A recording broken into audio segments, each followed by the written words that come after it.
Hi, my name is Tommy Rowe of Rowe Films. I'm here to talk a little bit about the making of the short film Him, produced on the GH5S and Ninja 5 in ProRes RAW.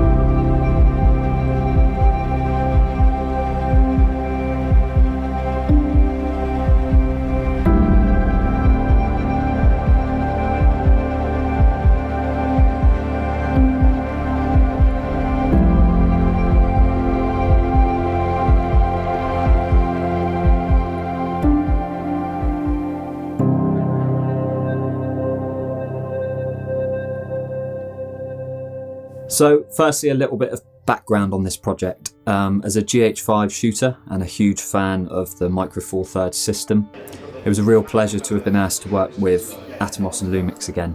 The process of coming up with a concept actually started with me thinking of some scenes that would be interesting to shoot and that would provide a variety of shooting conditions. So I started from there and then came up with a kind of narrative, a little story to fit in around those scenes. It's kind of a backwards way of doing things, but the purpose of this film was to test the GH5S and Ninja 5 combo, and of course ProRes RAW as a codec. So I eventually narrowed my ideas down to kind of 3 key scenes. Firstly, what I intended to be a beautiful golden hour shoot in the English countryside with only natural lighting. Secondly, a low-key indoor scene with a strong lighting contrast, and then a campfire scene at twilight or blue hour as a kind of low light setting.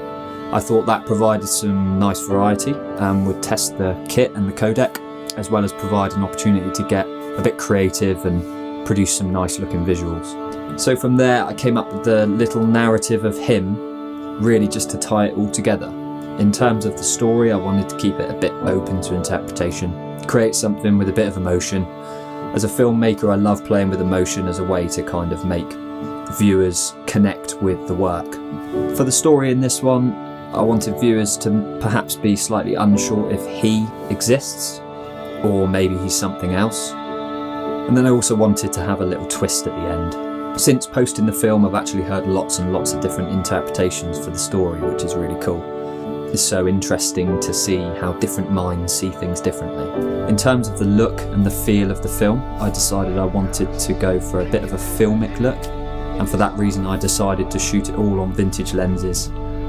I felt it suited the narrative well, and it would also show the versatility of this setup in terms of what kind of looks you can achieve with it. With the GH5S and Ninja 5 shooting in ProRes RAW, you can achieve pretty much any look you want. So I wanted to show that it's a great combo to use if, like me, a filmic look with a bit of vintage character is your thing. Okay, so there's a bit of background. Let's crack on and move on to the behind the scenes. Pre-production wise, I had locations in mind, and thankfully they were all free when we needed them to be, which was nice. Adam and Natalie did a fantastic job filling the roles, and they were brilliant to work with, so a massive thanks to them for that. You had so that top lip going. You just broke that. Oh no. Just did that on purpose. Settings wise, the entire film was shot at Cinema 4K, DCI, and of course in 12-bit ProRes RAW. The lenses I used were vintage Canon FDs, and then I used a Metabones FD to Micro Four Thirds speed booster.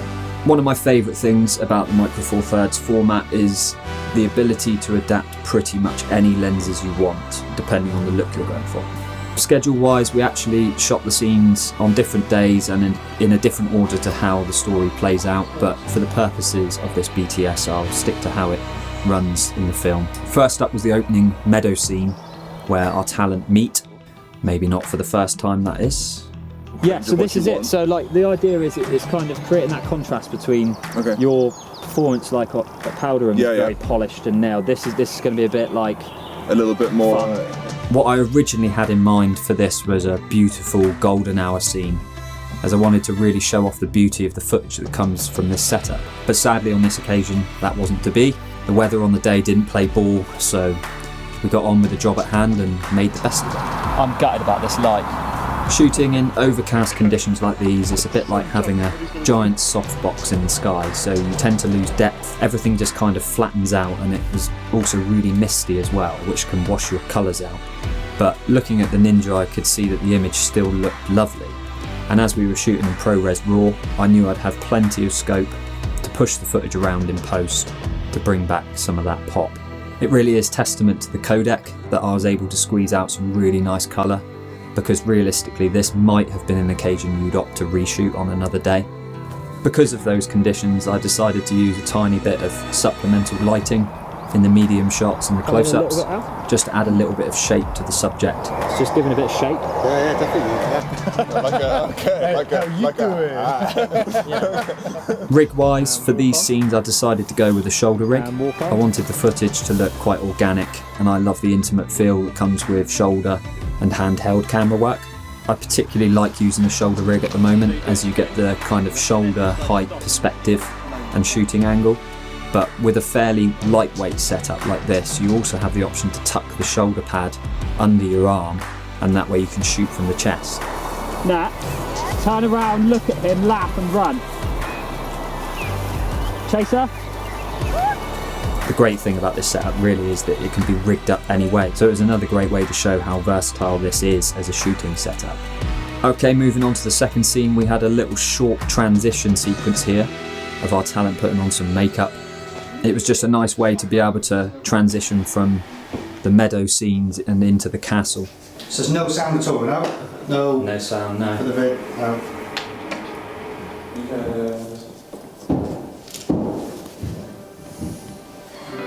Next up was the main dance performance. Lighting wise, I wanted it mostly backlit. Initially I wanted to use haze in this scene to enhance the lighting, create a bit of atmosphere, and also to reduce contrast. Oh mate, I think I'm getting too creative here for the BTS. However, shooting in a 600-year-old castle, we weren't able to. So I used a diffusion filter instead, just to help a bit on those points. It's actually alright mate, because it looks like it's coming in through a window or something like that. Approaching this shoot, we did several takes of the piece of choreography that Natalie and Adam had put together. I shot mostly on the Ronin, but I got some pickup shots on the shoulder rig too. I did also do one take at 60 frames per second, just in case I wanted a little bit of slow motion. When you've got 4K DCI 60 frames per second in 12-bit ProRes RAW at your fingertips, it would be rude not to, really, wouldn't it?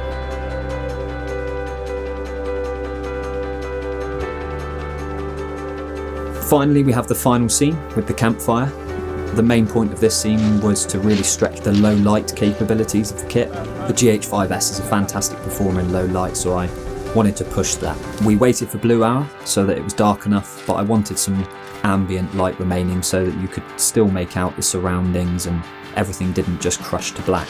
We were also really lucky that whilst we were there, a sea fog rolled in and it just created so much atmosphere. It looked awesome. The only supplemental lighting I used here was one LED tube light set to a fire effect, and I used that just to boost the level of the fire a bit. You can get some weird shadows and things on the face of the talent sat in front of a fire, so it helped to fill those in and just create some shape on the face. Out of everything we've shot so far, I think this scene's probably my favourite. It just looked awesome. Those lights going down, that was so good. But I sometimes find when you're shooting in conditions like these, you just wish you could pause the rotation of the Earth, as it hits that perfect moment and everything looks amazing, but it moves on so quickly and it got really dark really fast.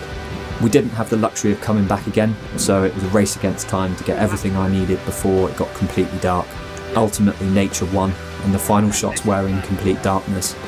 Once again though, it was amazing how much latitude I still had in post, and I was still able to push this footage around despite it being so dark. That 12-bit RAW codec held up perfectly, and I had no issues with colour or exposure.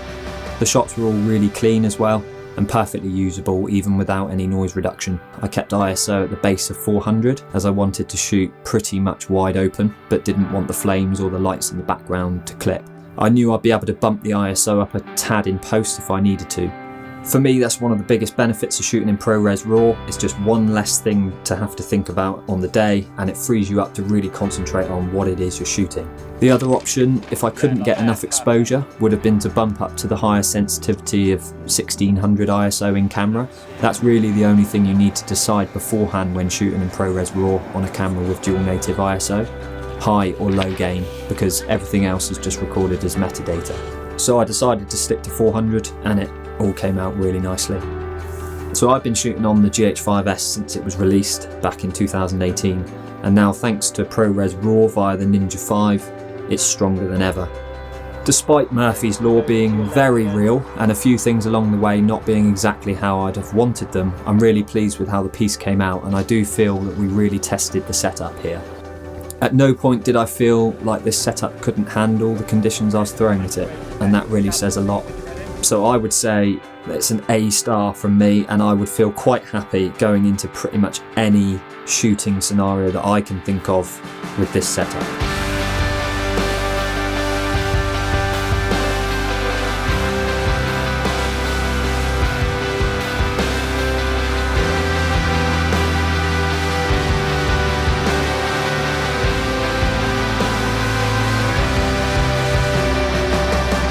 The setup allowed me to produce a very high quality look and feel with a character that I love, and all from a small, compact and cost effective rig. So on that note, I'd personally like to say a thanks to the guys at Atomos and Lumix for continuing to update their product lines with killer features. So that's it for me for now. If you've got any questions, feel free to leave them in the comments down below. I've got more to come on the post-production process, so stay tuned for that. But that's it for now. Cheers.